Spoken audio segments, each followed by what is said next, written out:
Do you really think they believe we are who we say we are? Not a chance.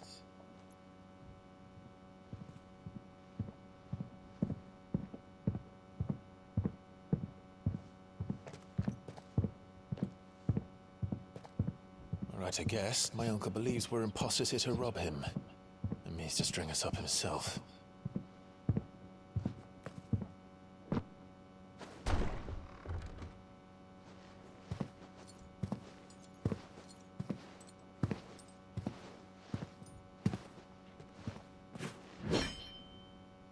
Imagine my surprise when I was told my nephew had come to visit.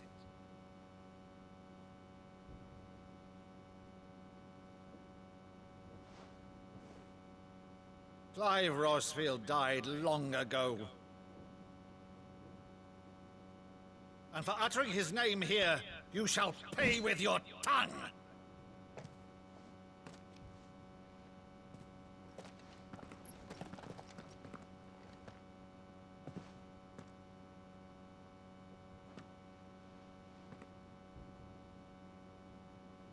You would mock me as well?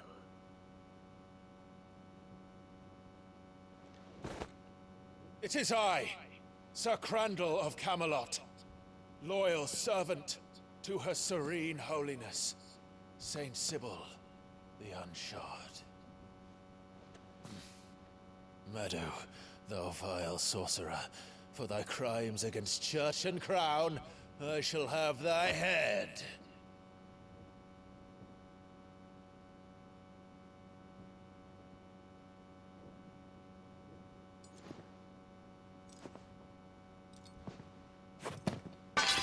Curse thee, infectious flax wench. Even in death, must thou plague me still? Very well. I shall open the gates of hell, that thou might see thy charge once more.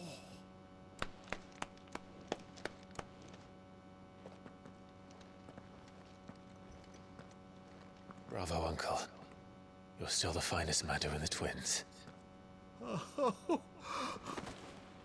Clive, my dear boy, it's really you.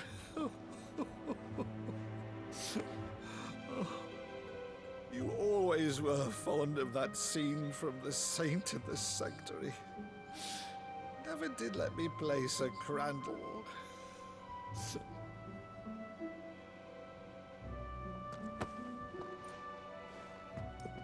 I have a favor to ask, Uncle Byron. Rutherford, inform the kitchens. There'll be guests. We dine immediately. But, Uncle... You can't very well regale me with the tale of your miraculous preservation on an empty stomach. Go on, sit.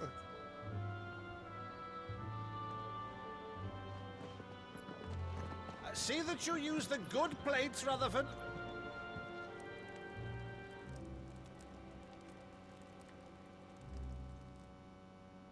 So you arrived late to one of her cullings, did you? Since becoming Vicereine, Annabella has been a constant thorn in Rosaria's side, but these atrocities are a new low. Something has changed. Quite what, I don't know, but the woman we knew is gone, and a monster sits in her place. A monster.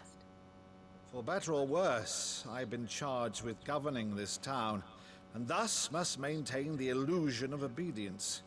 That's all I can do to aid Wade and his merry band of revolutionaries. So he's told us. You have risked much for Rosaria. Our nation will be forever in your debt.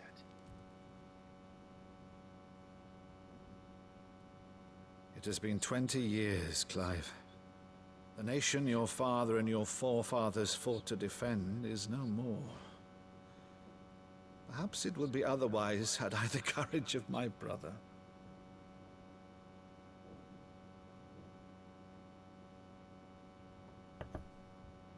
All right, if it's a ship you require, a ship you shall have. I've a galley in port, but recently relieved of her cargo. She can be outfitted for the voyage in a matter of weeks. So you believe us then? About everything? Believe you? Ha!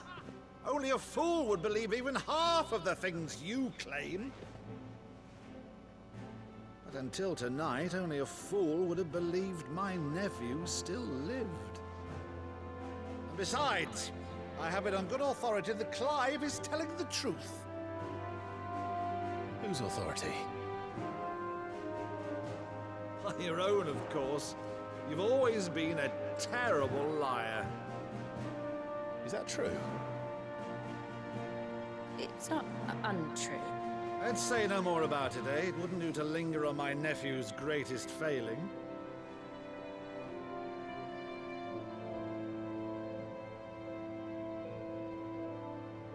The one thing I cannot believe, though, is all this about you being Sid.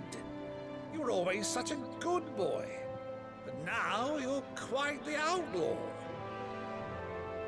Which, if I'm not mistaken, would make me an outlaw's uncle. Right then, who shall we pillage first? Rutherford, fetch me my cutlass. This will be fun.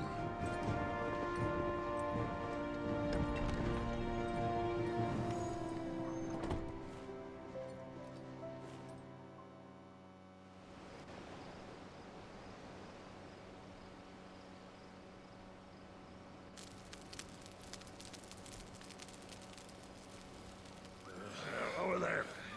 Go on. She's a fine ship, isn't she? Once outfitted, she'll bear us across the boiling sea to Drustinus in the space of 3 days.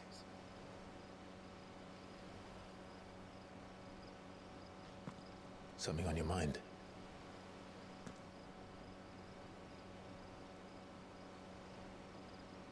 Monsters.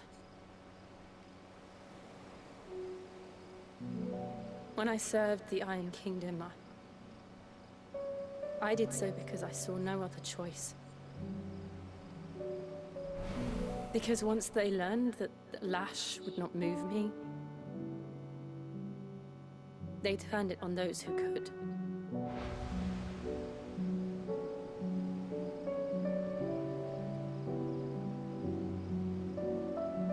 And so I became their puppet. I let them pull my strings, telling myself it was not my hand that swung the sword, but another's. I removed myself from the truth so I wouldn't feel the pain it caused.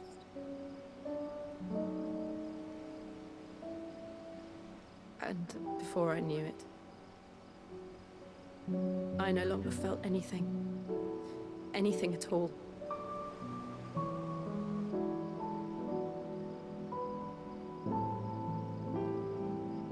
I had become a monster. Jill.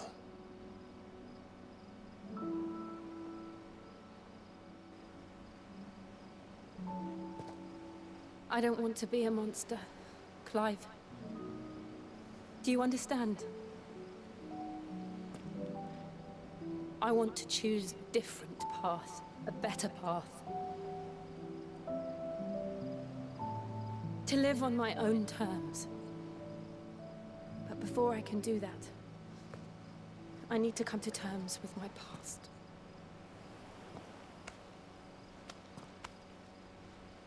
And when you do, I'll be standing there with you, just as you stood with me.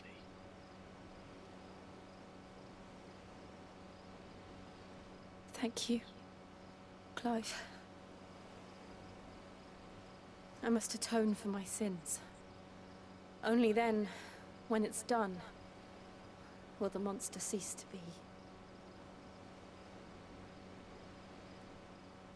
Just promise me that you won't die with it.